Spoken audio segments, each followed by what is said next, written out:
Hey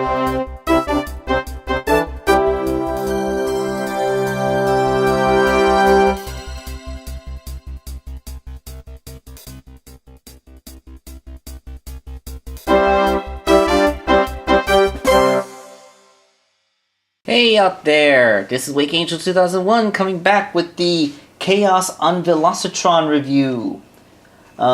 With the figure in the set that I and I'm sure many other fanboys bought it for, Nautica, the very first official Nautica toy, and it is the Blur mold. Now, funny thing, I actually brought this up on David Willis's short packed comic reviews. Well, he doesn't do the short pack comic ends, but he still does his Transformers text reviews. And when he brought up this box set, I asked him what he thought of the fact that Nautica would be a Blur remold, and if he would have agreed with me in thinking that the Windblade mold might have actually been a better base mold for her. And he said that if you had to go with a remold, Nautica Blur would probably have been the best one. And he has excellent points. Like the silhouette is actually pretty good, and you know the cockpit chest is there. Because I didn't notice it at first, but Nautica actually does in fact have a cockpit chest. It's just not as noticeable because the way her cockpit is in the comic, it does some shifting around. So even if it ends up as a cockpit chest, it's like a moved around pieces cockpit chest instead of just a big old like windshield being the chest. That being said, I'm not entirely sure if Blur's long and sleek car mode is actually the best thing for Nautica's submarine.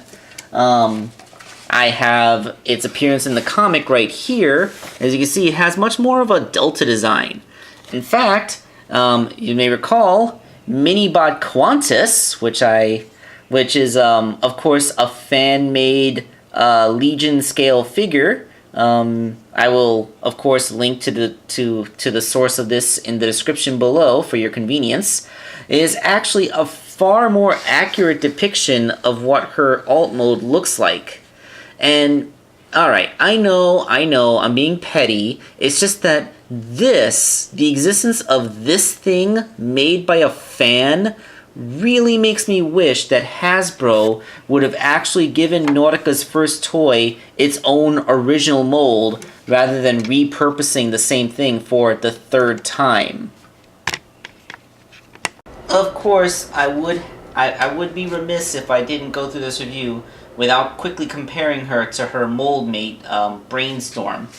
It's funny, with how friendly these two get in the comic, it's actually pretty interesting to see that they both ended up becoming a remold of the same guy. I just find that slightly amusing. Alright, so let's take a look at Nautica's face. I touched on it briefly during the review of the Titan Masters by themselves, so I won't get too into it, but it actually doesn't look too bad. To be fair, Nautica has actually been depicted this way sometimes. I mean, the eyes are a bit narrower, but you can just assume that this is because she has her battle face on, as opposed to a more casual expression. So it actually is somewhat accurate. Although the thing is, we're a lot more used to seeing Nautica with, you know, the visor. I mean, that's a pretty distinct feature. A big translucent visor that can go down over her face. Actually, we're kind of used to seeing it look like this. Yep, we're back to Qantas again, which remember did have a kind of headmaster gimmick, and you know, like it has this thing going on, you know. I mean, yeah. I mean, again, a fan produced this. So, you know, why can't they? In fact, let's go back to Glog's Nautical Fembot upgrade kit for Beast Hunter's Starscream. And as you can see, this is a face that looks a heck of a lot more like what we're used to seeing from Nautica. It has a cheerier expression, wider eyes, and a built-in visor with an antenna. Would it really have been so hard to make this kind of face on a Titan Master? I don't think it would have been that hard. Anyway, this is all just my lamentation and showing off some customs and kits that I ordered. Taking one last look at the Headmaster, you can see that it is in fact the exact same Headmaster that came with Brainstorm, just cast in pink and lilac plastic and not given a paint job on the face. I mean, at least Brainstorm's Headmaster had a tiny little dot of paint added there. This has nothing. Will you let it go? The gimmick, of course, is that Nautica can ride in her own vehicle mode. All you gotta do is position the figure sitting with the arms up, get it in there. There's a little peg in where there's like that little square peg at the back of the foot fits into the bottom of the chair, which I can't see, but she's not gonna be in there very long. And then you close the cockpit, and then you think, hey, it's a submarine. Should it really have an open window? Yep, you close that up, then you kind of can fudge it. Okay, she has a sealed cockpit now, and there you go. She's riding in the submarine. All right, so let's move on to robot mode, which is what we all really came here to see, isn't it? Oh yeah, it does feel good to officially have the Communist Trio united. Although it's kind of weird seeing how short Chromia is next to these two. It's because she's the only one based off of a mold from the cartoon series, while the other two are the slightly taller Generations models. So, but still, it kind of works. I mean, of course a motorcycle is going to be shorter than a submarine and a jet. Yeah, so it's great to have the Communist Trio reunited. So let's get a couple more comparisons out of the way real fast. Side-by-side comparison with Brainstorm shows how different a figure can look when you replace shoulder wings with shoulder turbines. Not bad. The color scheme does a really good job to differentiate them. I know it's probably not showing up good on my camera because when I looked at the camera lens, she looks like a very faded lilac, but she's actually a much more vibrant fuchsia color. She's kind of like bordering between pink and purple. A lot kind of similar to animated RC, but not quite. And then there's like a salmon pink in between. Not bad. It's a generally feminine color scheme, and I think I like it. I mean, I don't know if it's completely accurate to what I see in the comic books, but it's pretty good. It's funny, I'm actually happy that she's not a darker purple for once. I promise this is the last time I'll be comparing her to customs and third parties or hybrids of both. Minibot Qantas and Nautical Fembot upgrade kit compared to the official Nautica. The fan-made works didn't have the constraints of being stuck with basically a repaint with a couple of extra bobs and a new head. So of course they are free to look a lot more accurate. And as we all know, the Nautical Fembot upgrade kit makes a really good looking Nautica robot mode, but not much of a submarine mode. While Qantas down here, she cheats by really having most of the torso not involved in the transformation.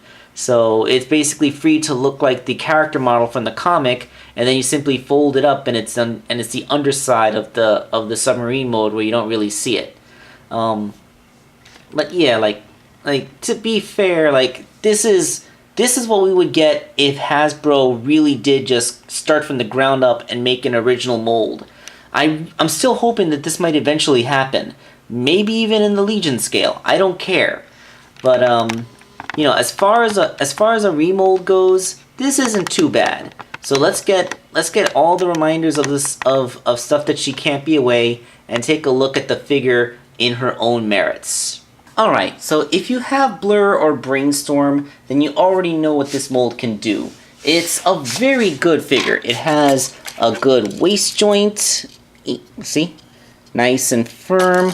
Her hips are a little loose, but they're tight enough to hold poses.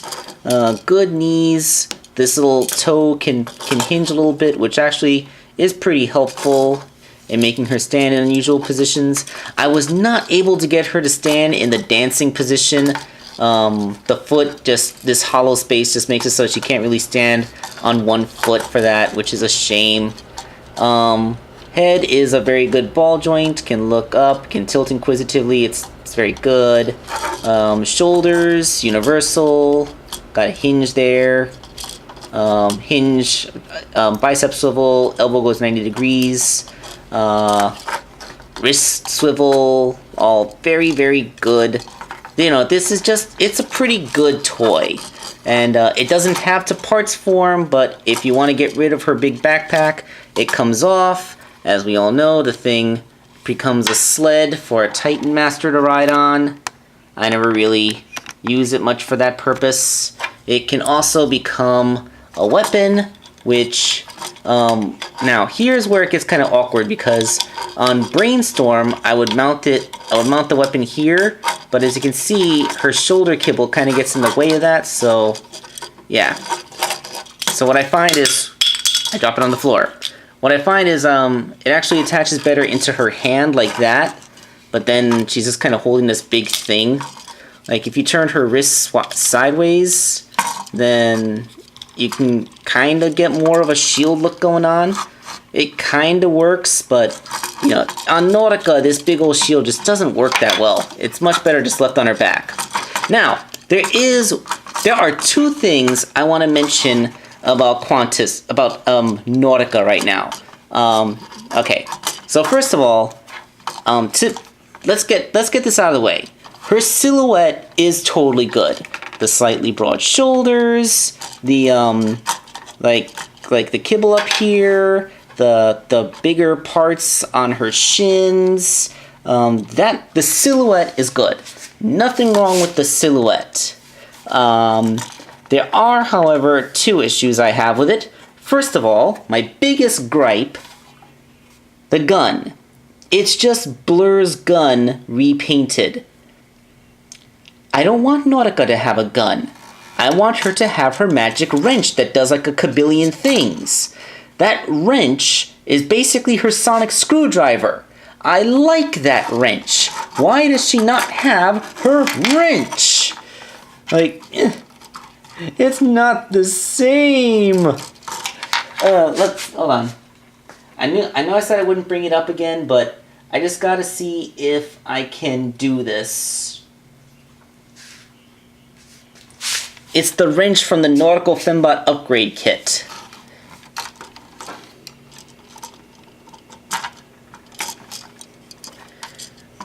I has my wrench. Wrench. Kind of. Maybe. Just give this to me. I want it to work, so I'm gonna say it. Hey, I have my wrench. Yay! Of course, that wrench was made to be held in an open hand, not a closed circle fist, but I'll take what I can get. And yes, like the way that this folds back, that is actually accurate to her big old forearm vents from her comic model. So yes, I will even accept the way that this kind of leaves a big hunk on her forearm as making her look more accurate to her comic model. Then there is one thing that is an absolute nut punch to me. When I found out that it could do this in the store, I simultaneously felt ecstatic and crestfallen.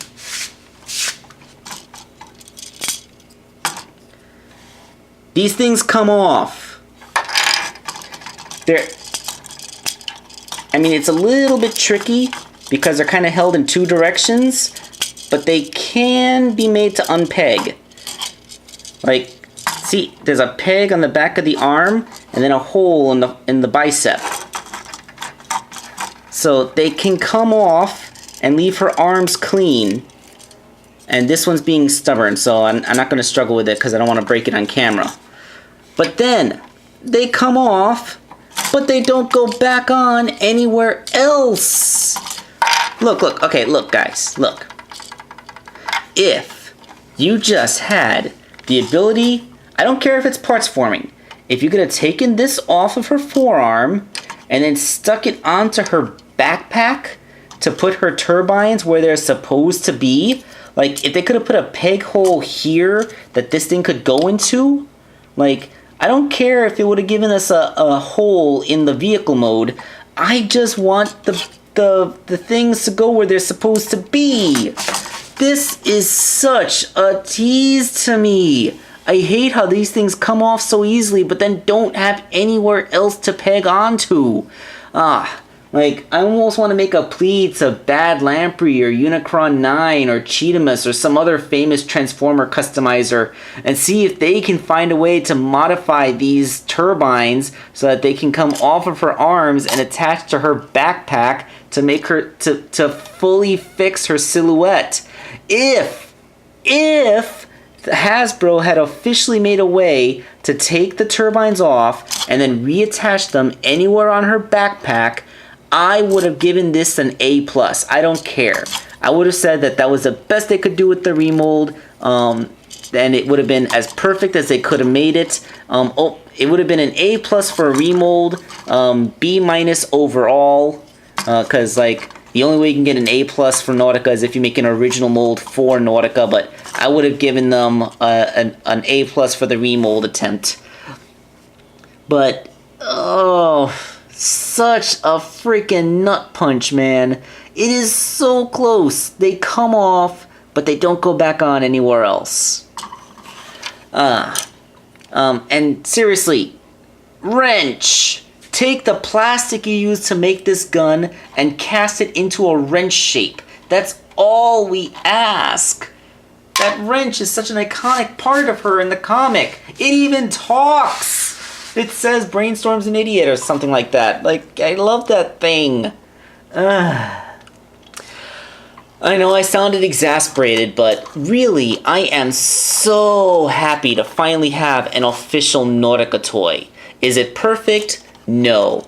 Is it worth getting the Velocitron set just for her? Only if you're a major fan. But hey, I'm not being fair. After all, there's still 2 more figures in the Velocitron set, and they're like the big ones. So we're gonna end this video here and move on to the next one in the Velocitron set, the Voyager class Laser Prime. Stay tuned for that one.